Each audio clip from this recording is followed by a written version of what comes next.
La Sociedad Española de Radiodifusión presenta... Ser... ¡Viva la radio! Podcast. Siempre.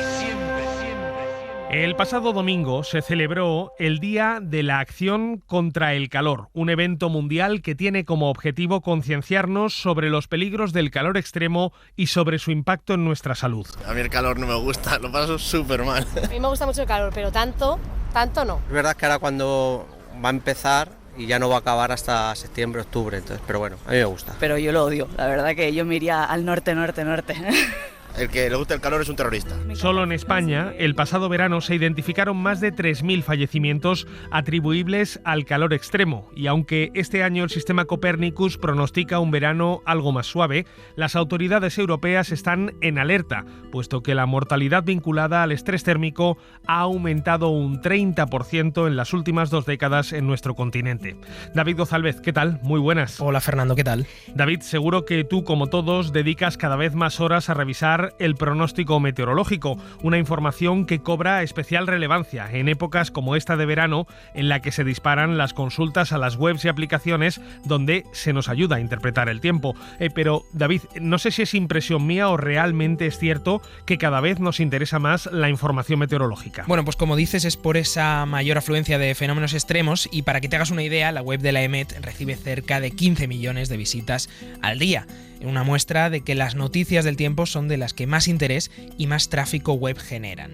El otro día me topaba además con un dato muy llamativo, y es que la noticia más leída en el diario El País en 2021 no fue ni sobre la pandemia del COVID, ni las vacunas, ni sobre el volcán de La Palma. Fue la previsión del tiempo para Semana Santa. Pero no queda ahí la cosa. La web de la EMET además fue, en el pasado mes de abril, la número 31 de las más visitadas en España. Algo que tiene su importancia porque está por encima de otros medios de comunicación, como por ejemplo nuestra web, la de la cadena SER, o Radio Televisión Española, o La Sexta.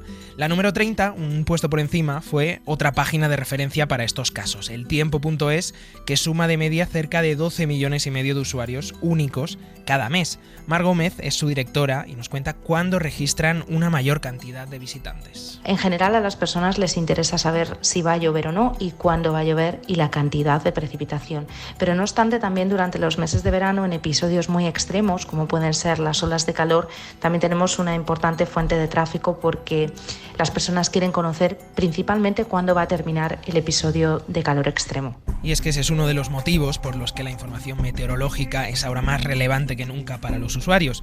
Más allá de la típica búsqueda del interés cotidiano que hacemos todos de buscar en internet el tiempo de mañana, que veamos cada vez más fenómenos extremos como olas de calor, lluvias torrenciales, etc., nos obliga a estar más pendientes por una cuestión simplemente de seguridad. Esto es algo muy importante en un contexto como el actual, en un verano que amenaza con ser de récord en cuanto a calor y altas temperaturas. Por eso me he querido acercar a la sede de la EMET, la Agencia Estatal de Meteorología, para que me cuenten cómo preparan un verano tan caluroso como este de 2024. Allí me recibió Rubén del Campo, que es meteorólogo y portavoz de EMET. ¿Cómo os preparáis de cara a un verano que se prevé de récord en cuanto a altas temperaturas? Bueno, pues como siempre, con nuestro equipo de predicción siempre pendiente de los modelos meteorológicos para poder emitir los pronósticos con la mayor antelación posible y poder emitir nuestros avisos de altas temperaturas, ¿no? Nuestro objetivo es siempre proteger, como decimos, vidas y bienes. En este caso, ante las altas temperaturas, tratamos de, pues con la mayor predicción posible, dar los valores de temperaturas máximas, que es probablemente lo más significativo del verano, como digo, con la mayor antelación, y emitir nuestros avisos que sirven tanto al público en general como a las autoridades de protección civil para tomar las medidas adecuadas. No sé si nos puedes contar cómo se hace un pronóstico meteorológico. La elaboración de un pronóstico del tiempo lleva un proceso, una cadena, ¿no?, digamos, de procesos, desde que se toman los datos atmosféricos hasta que se llega al pronóstico, pero desde luego un punto fundamental, el núcleo de todo esto, es un superordenador donde se ingestan todos esos datos observados, se analizan y se realizan los cálculos a partir de ecuaciones que rigen el movimiento de la atmósfera.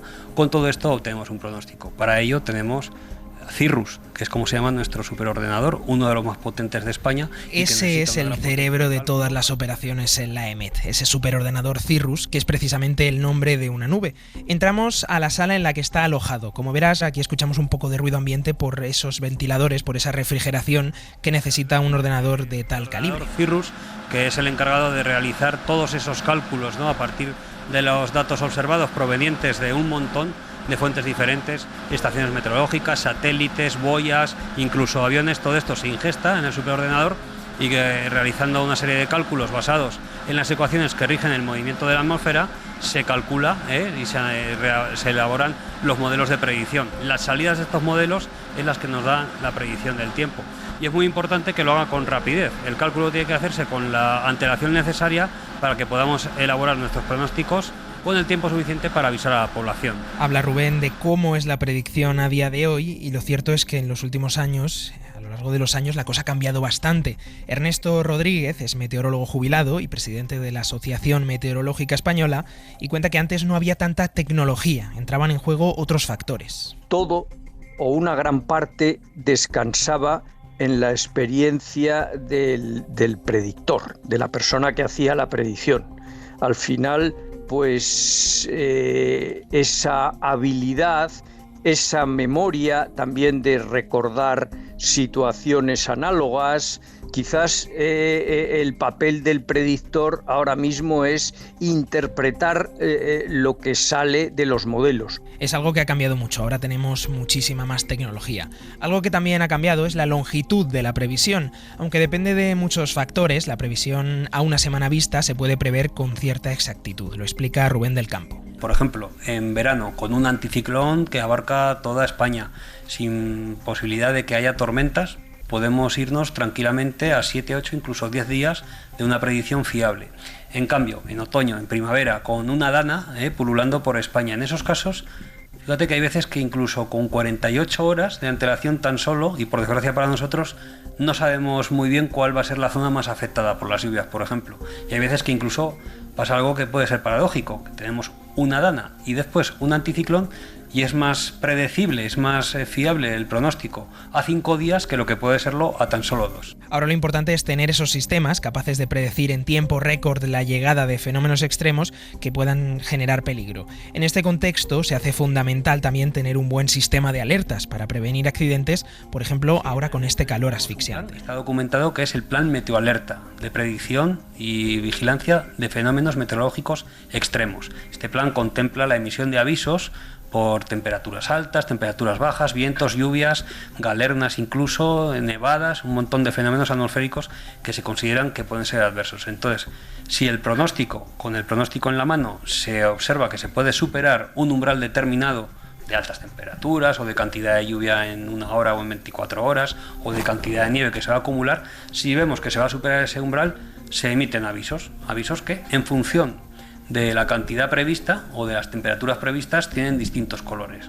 Hay un aviso amarillo cuando se va a superar un umbral, pero tampoco va a haber un riesgo muy grande. El aviso naranja ya habla de un peligro importante, por ejemplo, porque las temperaturas van a ser muy altas o porque la cantidad de lluvia que pueda caer en 1 hora es muy intensa. Y el aviso rojo, que es algo excepcional, se lanza muy poquitas veces y que nos habla de un peligro extraordinario, por temperaturas altas, por nevadas, por lluvia, por lo que sea. Pero cuando tenemos un aviso rojo ya es algo muy importante y hay que estar con mucha atención atendiendo a las predicciones del tiempo o a las recomendaciones de protección civil. ¿Cómo hacemos esta cadena de avisos? ¿Cómo se emite un aviso? Bueno, tenemos continuamente en AEMET personal las 24 horas del día haciendo predicción del tiempo y también vigilancia, es decir, observando cómo se está comportando la atmósfera. Cuando en este ciclo de predicción continuo se observa o se ve que va a haber un fenómeno potencialmente adverso, ya se empieza a prestar atención a ese fenómeno. Y conforme nos vamos acercando en el plazo, si por ejemplo ya cuando faltan 48 horas para que se dé ese fenómeno, se observa que va a superar los umbrales que tenemos establecidos dentro del Plan Meteoalerta, ya se plantea la emisión de un aviso. Esta emisión de lanzar un aviso rojo es algo que está muy meditado para tampoco sobrealarmar a la población. Es una decisión que pasa por muchas reflexiones y por muchas personas antes de tomarse.